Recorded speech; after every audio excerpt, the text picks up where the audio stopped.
So with titles like that, um, I got my work cut out for me trying to put them all in.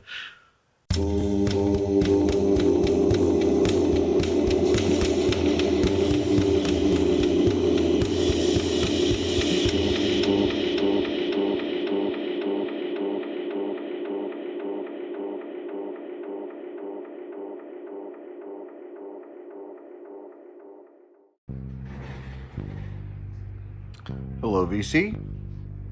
Eric, Plastic Eric, from the Plastic Soundwave Cult, here for another exciting episode of Collection Connection, the game that's just an excuse to show music.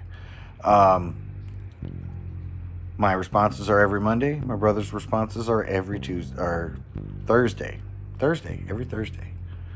And you can check it out on his channel. Link at the end of the video, and maybe up here in the corner. And look down in the description to see how to play. So Bryce, the last album you showed was Sufjan Stevens, Illinois. Very interesting album. I listened to it. You're right. There's some of it that sounds very much like Beirut. I would tell you the songs that I like, but at my age, it's just impossible. Apparently, that guy is just a young man's game because I cannot remember the names of those fucking songs to save my life. But I did listen to it a couple of times, actually, because I've been doing house painting, so basically it's just a matter of I got the time to listen to that, to that selection of music. And I did like it. It was very good. One of the things that I noticed as I was looking up some information on that album, that the album cover you showed is not the original album cover for that particular album. Originally, it looked like this, and then it changed into something else.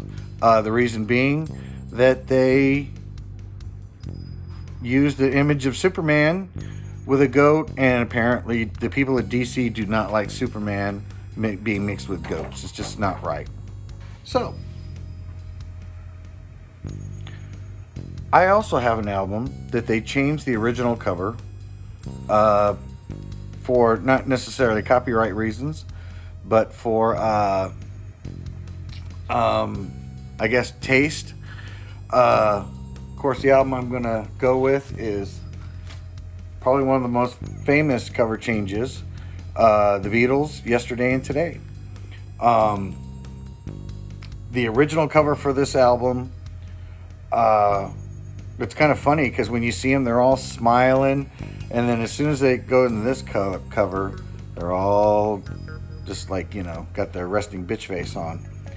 And so, yeah, this is a very famous album in the sense that they had to recall all of the old album covers and records, sent them back to LA or wherever they were pressed, and they would put this image over the top.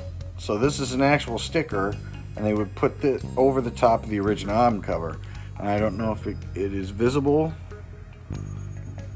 I think I see it right here. You can see Ringo underneath in this white area here. And so that tells me that this is a second state version of this album. First state being it would have the original album cover on it, which some did get sold and some were kept and this and that and sold for a lot of money. Then there's this version where it has the sticker on it, and then there's the third state, which is the sticker removed, and you can see underneath it. And then those can be in any kind of state. They can be where it's all torn off, and some of them have it halfway, and it's kind of weird how they do it. And so this album actually was one of the few albums, I think the only one, that the Beatles never made any money on initially. And the reason was because of the recall. And this is actually just an American album. They didn't have a UK release of this, or at least not at the time. They might have now, I don't know. But this was all the songs that didn't make it onto the US versions of the album. Of several albums, and many of which can be seen on the back here. And so,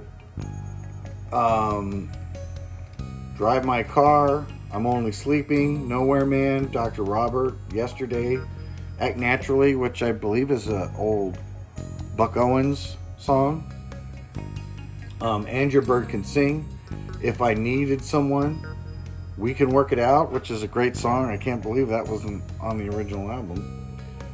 What Goes On, which is one of my favorite songs from them, actually. I know a lot of people really hate on that song, but I think it's quite good. It's really catchy, and for somebody my age, I can actually learn that song fairly quickly. And then Day Tripper. And so they had a lot of really great songs on here.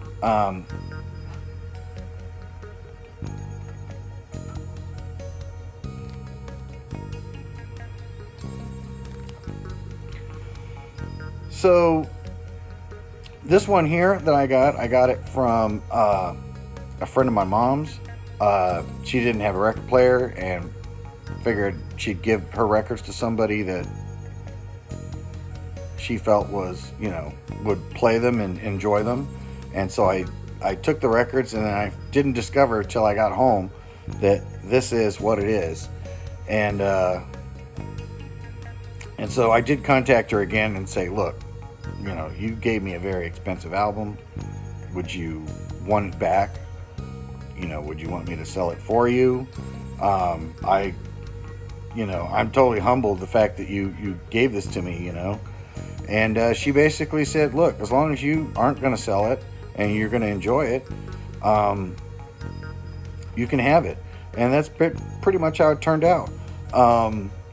She bought this when she was 12 years old, and she loved it and played it a lot. And I plan on doing the same. I do play this, and I do love it a lot.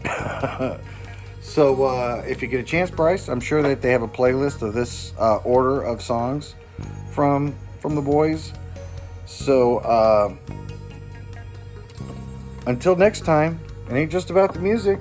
And hope you have a good connection for this one. Bye, bro.